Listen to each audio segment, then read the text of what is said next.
The House will come to order. Messages from the Senate. Message from the Senate. Madam Speaker, I hereby announce that the Senate accedes to the request of the House for the appointment of a conference committee on amendments adopted by the Senate to the following House file. House File Number 1825, an act relating to commerce. The Senate has appointed as such committee Senators Utke, Draheim, and Dietzick. The message is signed Cal R. Ludeman, Secretary of the Senate.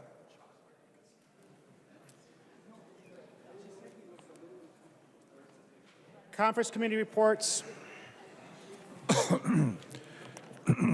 Conference committee report on House File Number 3420, an act relating to drought relief. The report is addressed to the Honorable Melissa Hortman, Speaker of the House of Representatives, the Honorable David J. Osmek, President of the Senate.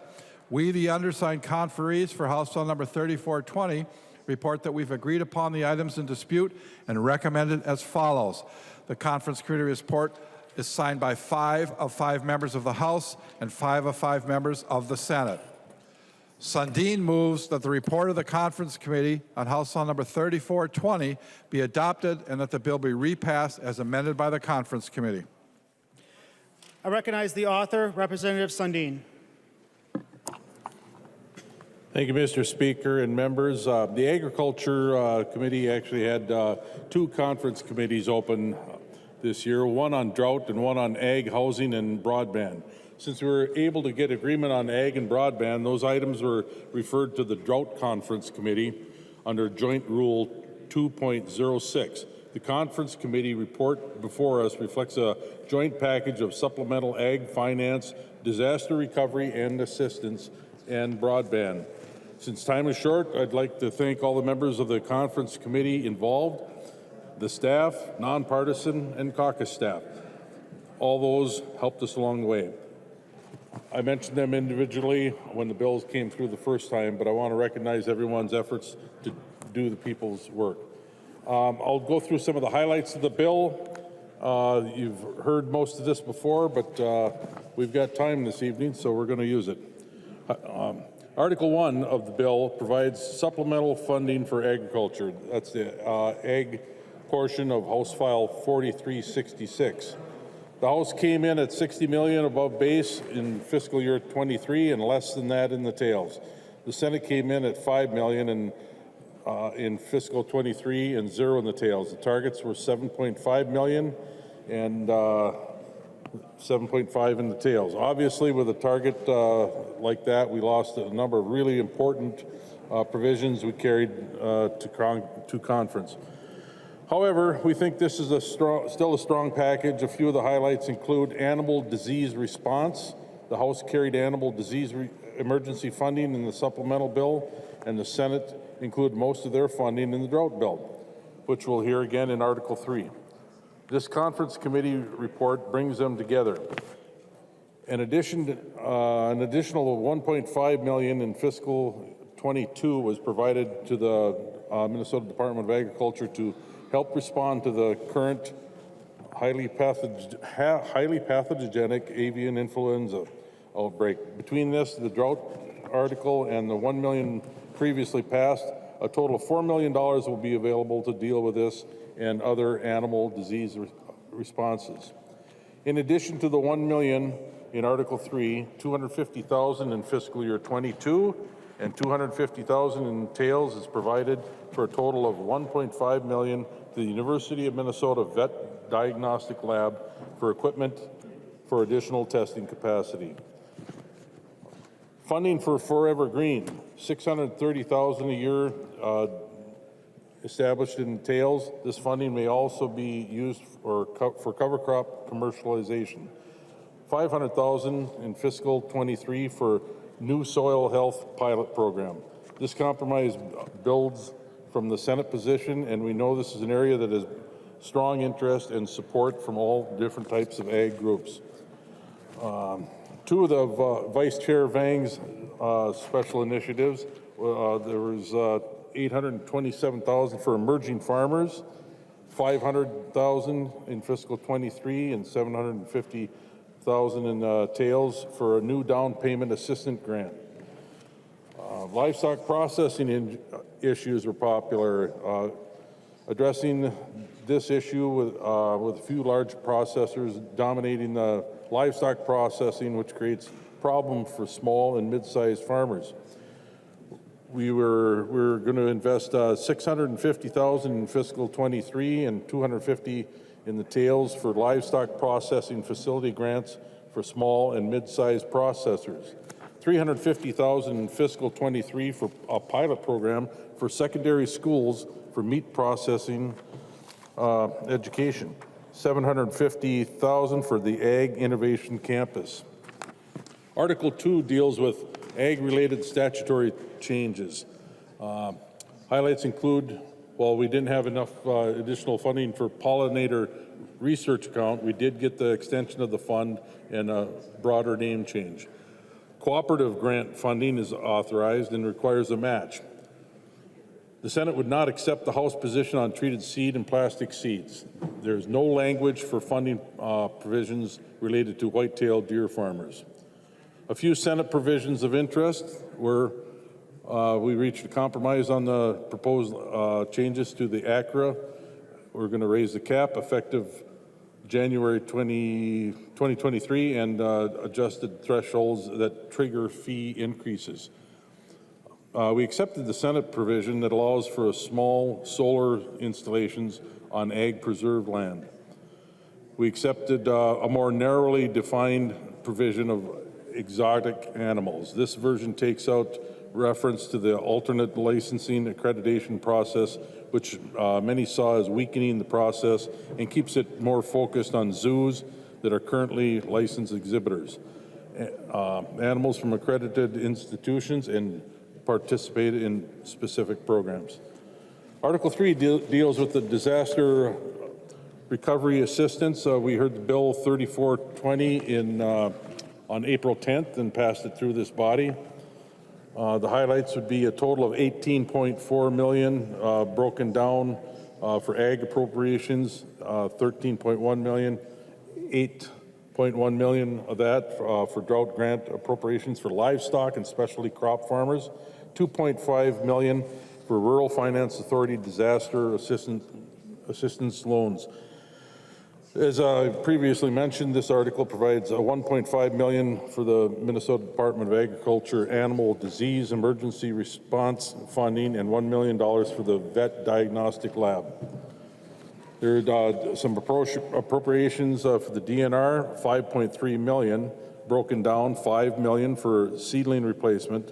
That does not include funding for shade tree replacement, and $300,000 for resolving well interferences. I will defer to Chair Eklund to explain the broadband agreement and urge members' support in adopting the conference committee report. I recognize the member from Couchiching, Representative Eklund. Thank you, Mr. Speaker. And this bill spends record amounts of needed broadband work in the state of Minnesota, a total of $210.703 million. It breaks down for $50 million from the general fund over each of the next 2 fiscal years, $25 million for each year. So we'll have RFPs that will be able to go out immediately. There's $60.703 million that comes from the ARPA Federal Capital Projects Fund. And there's an additional $100 million that comes from the federal IIJA BEAD funds for the border broadband grant program.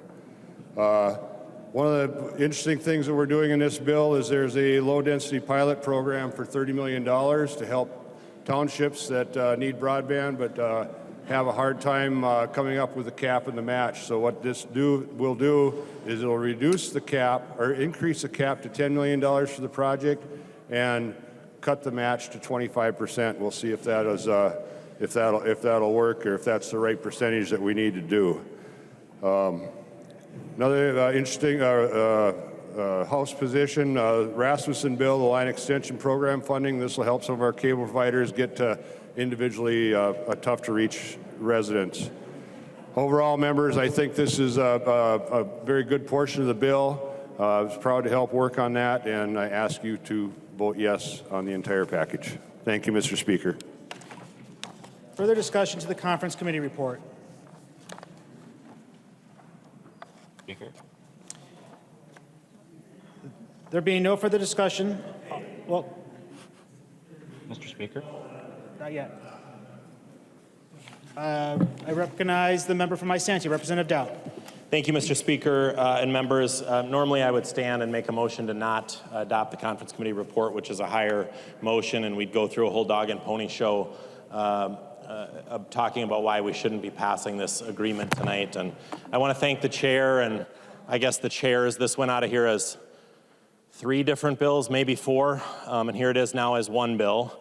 And I think everybody has now figured out, I can literally hear it in the tone of the voices of the people who are talking about these bills, that they know that they're not passing, that they know we've now reached the time in the session when the work's not going to get done. I can see it on your faces, and I can hear it in your voices. And I appreciate the work that you've done on this bill, and while there is some good provisions in this bill, this agreement that you've made with the Senate and with the governor is very misplaced with the priorities of Minnesotans. Minnesotans are suffering from the highest inflation in their lifetimes. This agreement spends the money that we should be using to help Minnesotans.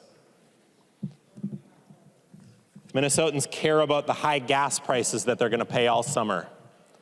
And the bills that you've passed out of here all session do nothing to help that, but many, many things that will actually make that worse.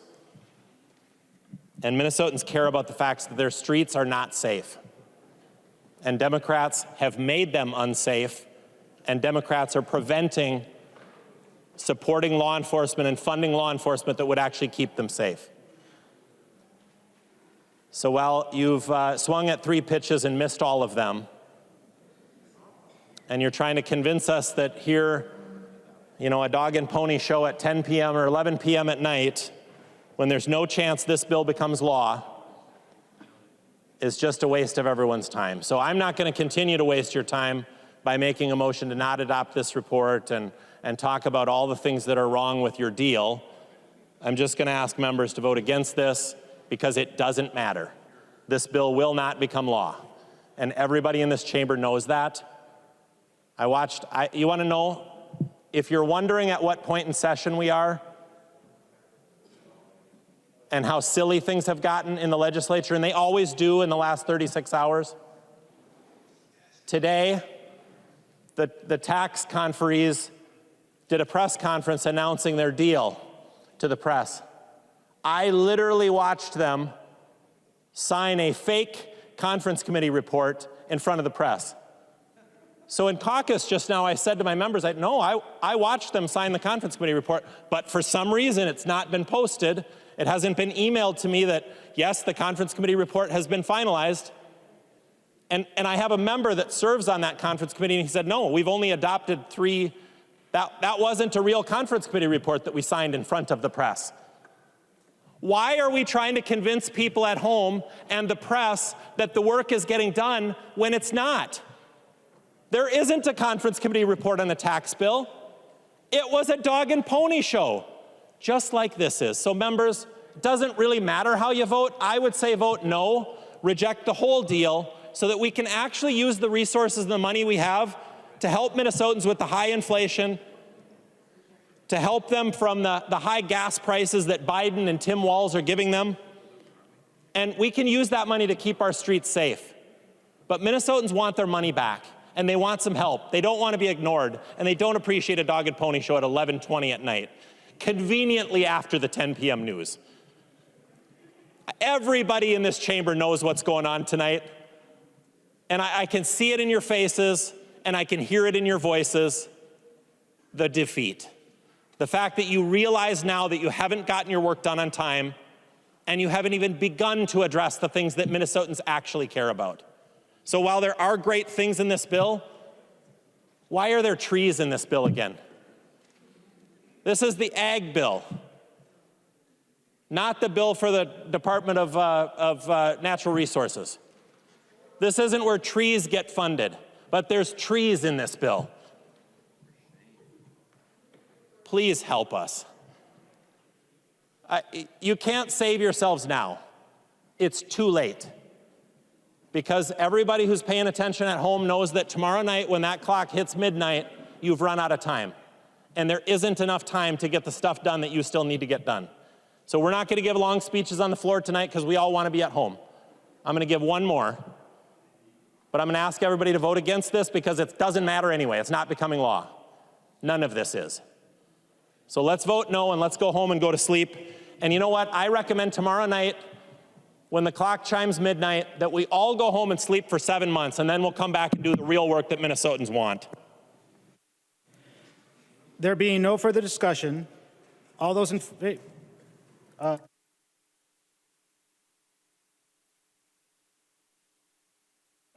Thank you, Mr. Speaker. I'd just like to make a couple of comments in closing here, but just to correct the record, this is a drought relief bill that the ag language was attached to, okay?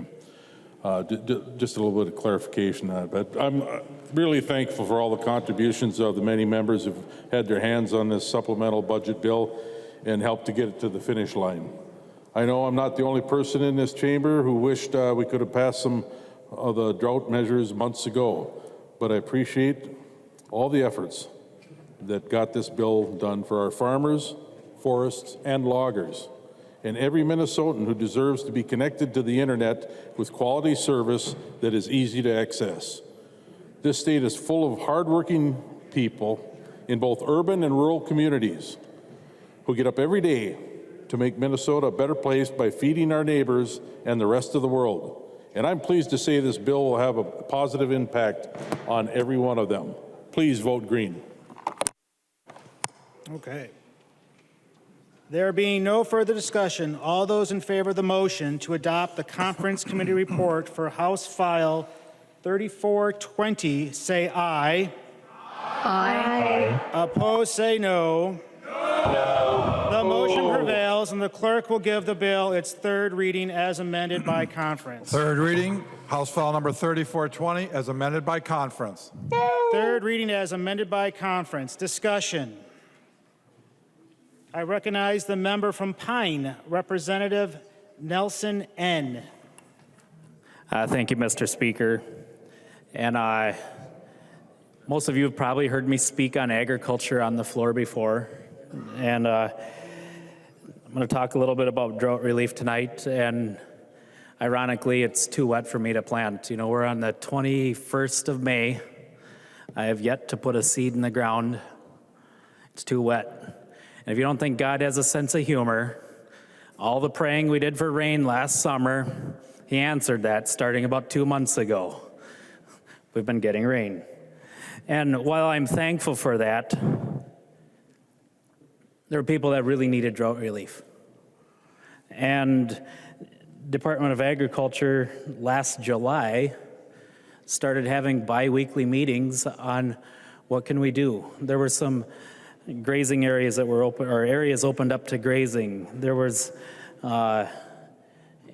provisions put in for allowing, for hauling and, you know, moving feed and water and, you know, allowing farmers to farm and reducing the regulations out of the way, not encumbering them. And, you know, there was talk, you know, back in July of starting, you know, a possible special session and, you know, probably in September and having a drought bill, drought relief available. And, you know, here we are literally in the 11th hour. Yeah. And we're finally getting something out, maybe. And this is too little and too late for many. And it's frustrating that when we work so hard on this, that it's likely not to pass. Last evening, we got done early enough. I went home quick. Not that far that I can't drive home. And this spring, we had a litter of kittens born. And if you saw, I posted a Facebook video because my kids are playing around with a little laser and a kitten. And there's a whole lot of fun things watching a kitten and a laser. And my 7-year-old was laughing hysterically about it. And It was quite funny until I realized that kitten was the legislature and the laser is the deal. We're not going to catch it. And unfortunately, that's where we're at right now. We're not going to catch it. I think too many have not really taken this session all that seriously. And that's unfortunate because there's people that really needed our help. And while I'd love to say I could support this bill tonight, I'm voting against it because this is too little, too late, and it doesn't do what Minnesotans expected us to do. So I'm sure it'll pass the House, but I'm voting no, and it's with very mixed emotions that I do that because there is good things in here. It's just not enough. So with that, thank you, Mr. Speaker, and I would encourage a red vote. Any further discussion? I recognize the member from Chicago, Representative New Brindley. Thank you, Mr. Speaker and members. And thank you, Representative Nelson, for your comments, particularly on the drought relief. You know, farmers have been waiting for this drought relief since last summer. Farmers have been waiting almost a year for this drought relief. And here the Democrats are holding it hostage. They're holding hostage this drought relief for our farmers for $65 million in new spending. So the only way we can give drought relief to our farmers is if we agree to $65 million in additional spending. $65 million. And this is, of course, you know, we went through the math yesterday. We have already spent, as everyone knows, we passed a fully funded state government budget last year. That bill included $140 million for the agriculture bill. $140 million. And now, not only are we spending an additional $32.5 million in this biennium, so $32.5 million on top of the $140 million we already spent. We're also already going to spend another $32.5 million for the next budget. We're not even working on that budget yet, but the Democrats are spending your money because there is never enough money for the Democrats. They can't. They just can't help themselves. This 4-4-4 deal, right? We're going to get $4 billion in spending, $4 billion in tax relief, $4 billion will stay on the bottom line. Well, frankly, we are in the worst recession in our lifetimes. Biden-Walz inflation is crushing our economy right now. Crushing. My constituent, her bill for her utilities, her utility bill went up $200 in a single month. Your constituents are going to pay $6.50 for a gallon of gas this summer. I tried to buy 3 dozen eggs for $10 a couple of weeks ago. But to heck with Minnesotans, to heck with the fact that they need to make their family budgets this summer, we are going to throw away money after money after money, and we're talking billions of dollars, because the Democrats just can't help themselves. If this deal passes, we are increasing this state budget by 17% over the last biennium. And that's on top of billions and billions of dollars from the federal government. And it's all for show. None of this money is necessary. And the one thing we should be doing drought relief for our farmers is going to be held hostage by the Democrats for $65 million in spending. This is nonsense. And once again, you should be ashamed of yourselves. Further discussion? All right, I recognize the author of the bill, Representative Sundin. Thank you, Mr. Speaker. This is a terrific bill for the forest. It's a terrific bill for ag. It's an especially terrific bill for broadband users throughout the state, both urban and rural areas. So please vote green. There being no further discussion, the clerk will take the roll.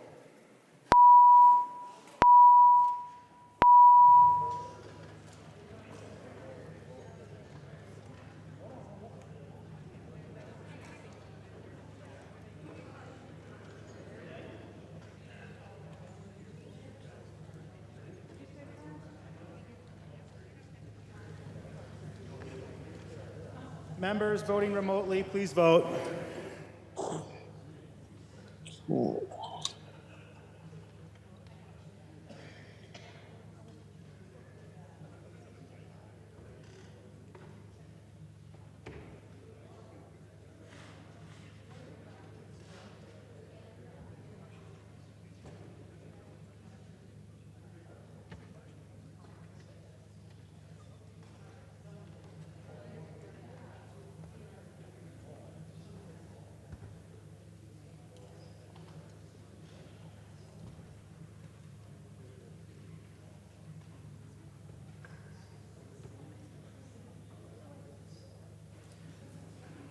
Members, please vote.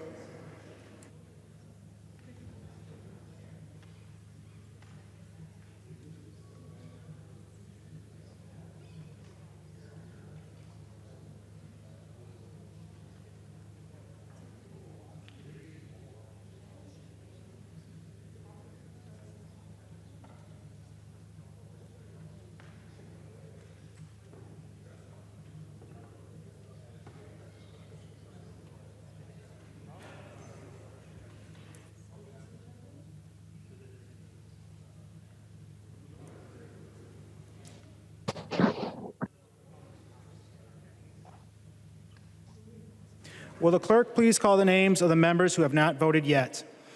Acom. Acom, aye. Acom, aye. Becker, Finn. Becker, Finn. Gruenhagen. Gruenhagen, no. Gruenhagen, no. Hamilton. Hamilton, no. Hamilton, no. Hausman. Hausman, aye. Hausman, aye. Katiza Watun. Tizo Atun, aye. Katiza Watun, aye. Mariani.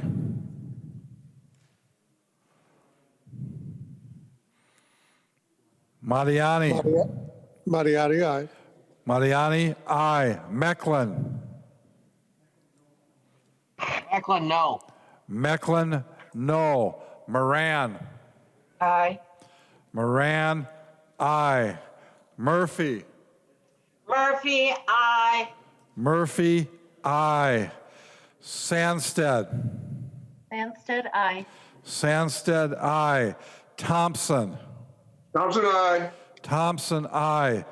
Becker, Finn. Becker, Finn. The clerk will close the roll.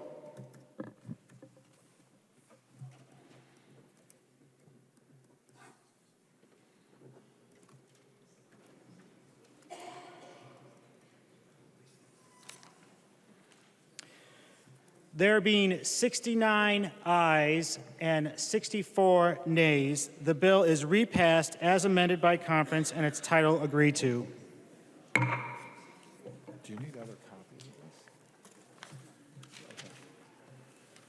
copies? Conference committee reports. Conference committee report on House File Number 3765, an act relating to natural resources. The report is addressed to the Honorable Melissa Hortman, Speaker of the House of Representatives, the Honorable David J. Osmick, President of the Senate. We, the undersigned conferees for House File Number 3765, report that we have agreed upon the items in dispute and recommend as follows. The report is signed by 3 of the 5 members of the House and 3 of the 5 members of the Senate. Hansen R. moves that the report of the Conference Committee on House File Number 3765 be adopted and that the bill be repassed as amended by the Conference Committee. I recognize the author, Representative Hansen. Thank you, Mr. Speaker and members. This is the LCCMR Appropriations Bill. It appropriates over $70 million from the Environment and Natural Resources Trust Fund in FY23 and repurposes over $2 million from unspent funds from prior appropriations. What does it spend the money on? Well, I'm going to focus on 3 very important things, 3 things to take away that are in this bill when you're talking to your constituents. Number 1, the Minnesota Invasives Terrestrial Invasives Research Center at the University of Minnesota. If you will talk with your peers around the country, you will find this center is known for its work in helping solve problems around the country, whether it's in the farms, the fields, around the factories, in our neighborhoods. It is working on problem solving with terrestrial invasive species. It establishes also at the University of Minnesota will be a world-renowned center for prion research, over $4 million to help us solve chronic wasting disease. The work that we all have already invested at the University of Minnesota will be centralized and will be a center known around the world. Third, what this does is it provides for increased diversity in conservation careers.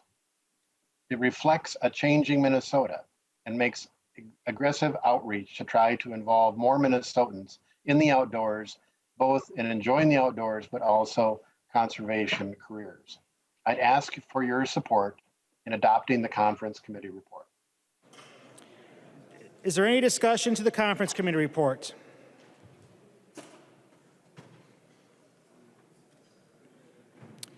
There being no further discussion, all those in favor? Oh, here we go.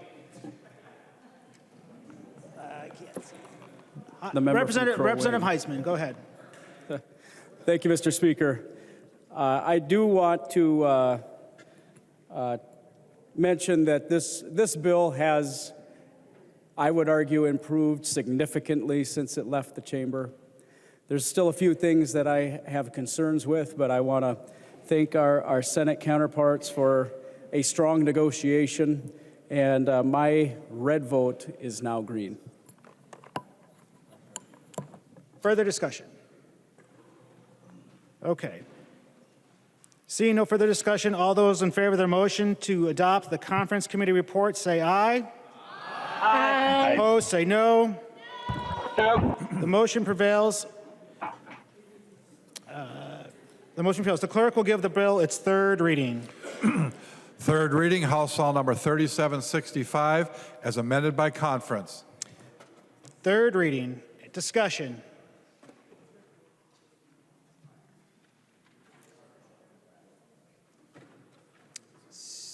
Okay. To the author of the bill, Representative Hansen. Thank you, Mr. Speaker. I want to give a little more detail about the bill.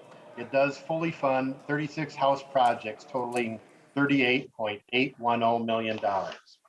It increased funding to 16 House projects totaling $4.077 million. The House found the $2 million that was going to be going back into the trust fund, into the corpus of the trust fund. And it has put that into maintenance and development at Minnesota's state parks and trails. As we come out of COVID, and we know that many people enjoyed our outdoors during getting outside as a way of helping out their health, but also finding something to really be working with their families, our state parks and trails need some help. And putting this money in here helps provide for that help. It helps with development and improvements. We also provide improvements, maintenance for our scientific and natural areas to helping make sure that Minnesotans can enjoy those areas that are protected for their scientific and unique natures. It added 21 Senate-only projects totaling $13.995 million. I think most importantly for process, what this bill did is it restored the merit-based approach for the cream of the crop projects. Those projects that scored over 70 on the Legislative and Citizens Commission on Minnesota Resources, those are retained with the House position. They are fully funded at that House position based on the scoring, based on the merit of the members, whether they were citizens or legislators on the commission. I'd ask you to support this. Before I do that, I want to make sure I thank Ms. Becca Nash and her staff from the Legislative and Citizens Commission on Minnesota Resources. Michael Varian, Diana Griffith, Corey Layfeld, and Michael Campana.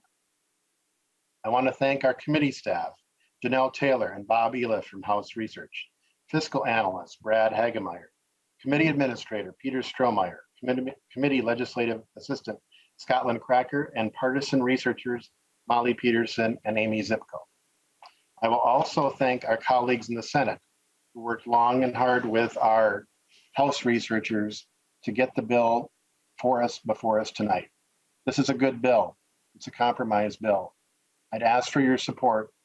If you may not like some of the projects in there, think again about the work being invested for problem solving with research on terrestrial invasive species, solving chronic waste and disease through research through a world-renowned Prion Center, and then also investing in diversity for our conservation careers. I'd ask for your support. Thank you. There being no further discussion, the clerk will take the roll.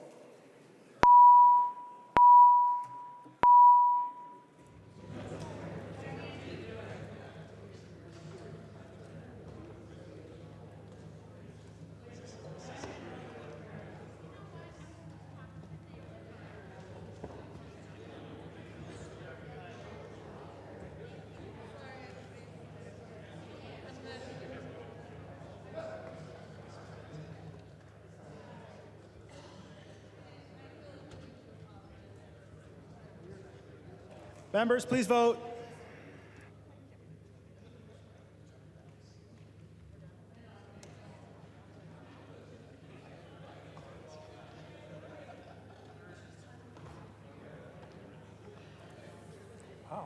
Will the clerk please call the names of the members who have not voted yet?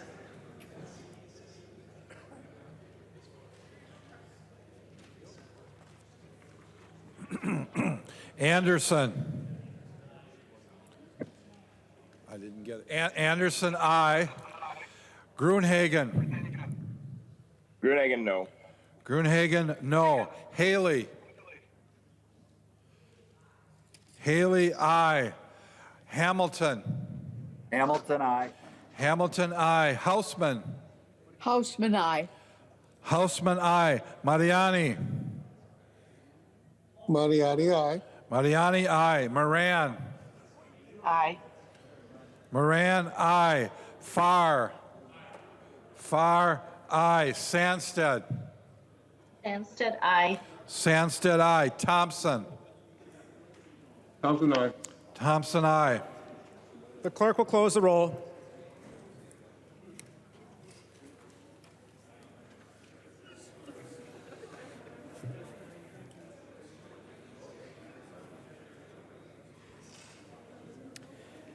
There being 115 ayes and 19 nays, the bill is repassed as amended by conference and its title agreed to.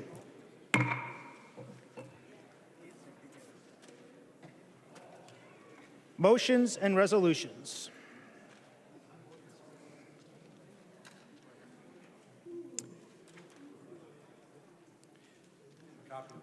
There are copies of the non-controversial motions at the speaker's desk and online. If there is no objection, we will take actions on these motions first. Hearing no objection, the motion prevails. Announcements. Any announcements? Representative Winkler. Mr. Speaker, I move that when the House adjourns today, it adjourns until 6 a.m. Sunday, May 22nd, 2022. Representative Winkler moves that when the House adjourns today, it adjourns until 6 a.m. Sunday, May 22nd, 2022. All those in favor say aye. All those opposed say no. The motion does not prevail. Representative Winkler. Mr. Speaker, I move that when the House adjourns today, it adjourns until 8 a.m. Sunday, May 22nd, 2022. Representative Winkler moves that when the House adjourns today, it adjourns till 8 a.m. Sunday, May 22nd, 2022. All those in favor say aye. Aye. Opposed say no. Representative Winkler, that motion does not prevail either. Representative Winkler. Mr. Speaker, I move that when the House adjourns today, it adjourns until 11 a.m. Sunday, May 22nd, 2022. Representative Winkler moves that when the House adjourns today, it adjourns until 11 a.m. Sunday, May 22nd, 2022. All those in favor say aye. Aye. All those opposed say no. No. That motion does prevail. Representative Winkler. Mr. Speaker, I move that the House do now adjourn. Representative Winkler moves that the House do now adjourn. All those in favor say aye. All those opposed say no. No. The motion prevails and the House stands adjourned until 11 a.m. Sunday, May 22nd, 2022.